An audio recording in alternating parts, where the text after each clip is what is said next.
আসসালামু আলাইকুম। টয়োটা করোলা filter hybrid এই গাড়িটা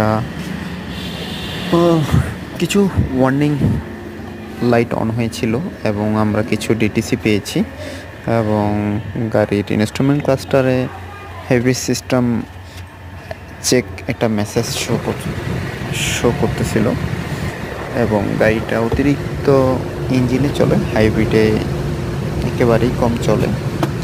ফাইনালি আমরা গাড়িটা কাজ করি এবং সমস্যাগুলো সমাধান করে আমরা এখন গাড়িটা স্টার্ট করেছি।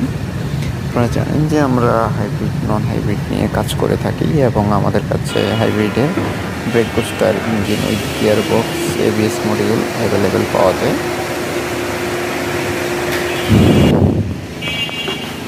শুধু তাই না, আমাদের এখানে নিসান এক্সেল হাইব্রিডের গিয়ার বক্স রিপেয়ার করা হয় এবং হাইব্রিডের স্পেয়ার পার্টস পাওয়া যায় এম ক্যাপিটাল অটো সলিউশন।